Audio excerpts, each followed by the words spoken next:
Hello and welcome back. In this video, we will be discussing residuals. If you have not watched the video on linear regression with least squares regression line, I recommend starting there. Assuming you did, let's take a look. All right, so some vocabulary.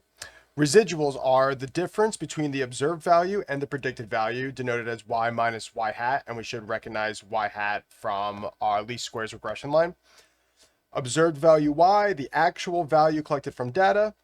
Predicted value y hat, the value predicted by the regression equation. Residual plot, a graph of residuals versus the explanatory variable used to evaluate how well a linear model fits.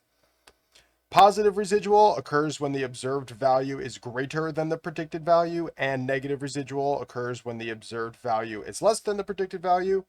And lastly, linear model, a model that represents the relationship between variables using a straight line. Okay. All right, so this is going to be an easy one, calculating a residual. Here's our formula, super simple, y minus y hat, again, where y is the observed value, y hat is the predicted value. Here we have an example. Observed score is 85. Predicted score based on our least squares regression line is 80. To find the residual, we subtract the two. Y minus y hat is 85 minus 80 is 5. So our residual for this example is 5, which tells us a positive residual means the model underestimates the actual value.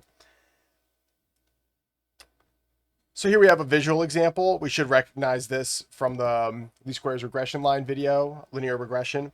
So a residual of 5, the positive residual means the model underestimates the actual value. That would be like, I mean, this is not 5, but if it's positive, it would tell us the point lies above the line. And if it's negative, like over here, it tells us the point lies below the line, okay? So for our example, you know, our point would be maybe like here.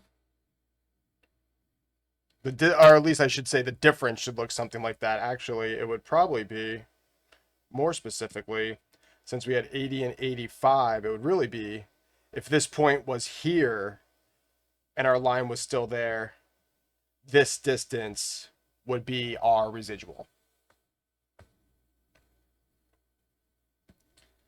Each red vertical segment represents a residual as seen in here. And in case you can't see, zoom in, you could see the red lines there representing the residual for the distance from, again, the point is the observed value and the line is the predicted value.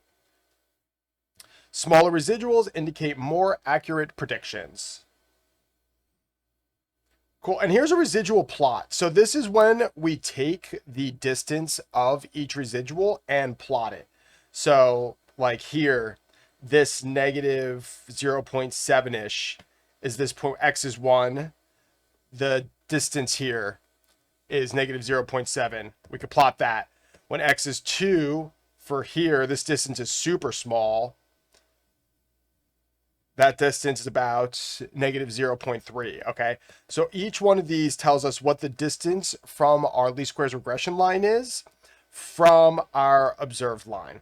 And from a least squares regression line. And the line at 0 here represents the least squares regression line. A good residual plot shows points randomly scattered around 0 with no clear pattern. If a pattern, such as a curve, appears, a linear model may not be appropriate. We'll discuss what we do if that case shows up in a much later video. But really, we're mostly going to be focusing on linear models. Interpreting residuals, kind of went over this. Let's talk about it again. Positive residual, the regression line predicted too low. Negative residual, the regression line predicted too high. And again, just a quick example of what that looks like. Here's our regression line, or least squares regression line. A positive residual would be up here, which means the line is too low. The line, here we go. The line is too low. The line is below it. And a negative residual would be down here, which means the predicted line is too high. Okay, that's why that's phrased the way it is.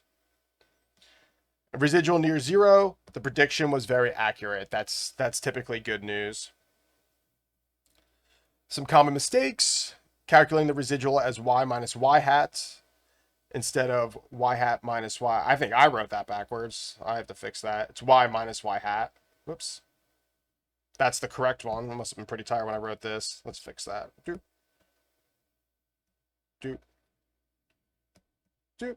Even I make mistakes. Good day to wear the Bombral shirt. No mistakes, just happy accidents.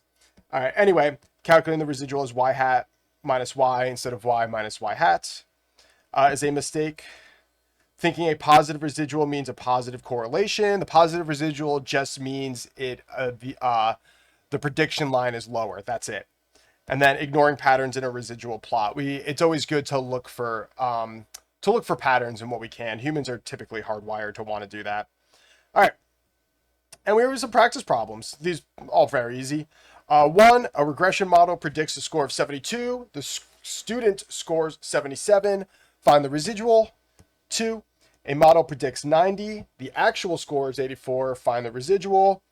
3, what does a positive residual tell you about the prediction? 4, what does a good residual plot look like? And lastly, 5, why are residual plots useful? Feel free to pause here and take a stab at these. All right, hopefully we did that. Let's take a look at the solutions. So the first two are easy. We just do the the actual score minus the predicted score. So the first one, the student score is 77. The predicted score was 72. 77 minus 72 is a positive 5. That's our residual there. Same thing for the second one. The student scored 84. The model predicts 90. 80 minus 94 gives us negative 6. The third question here, what does a positive residual tell you about the prediction? It tells us that the model underestimates the observed value, okay? And, I've said that a bunch at this point in this video. Number 4, what does a good residual plot look like? The points should be randomly scattered around 0 with no observed pattern, similarly to the example we have given here. And lastly, why are residual plots useful? Residual plots help determine whether a linear model is appropriate and reveal patterns the regression line may miss. Cool. All right, this is a nice, short, easy video. Easy topic. Thank you for tuning in. As always, a link to the notes will be in the video description, and I will see y'all next time. Take care.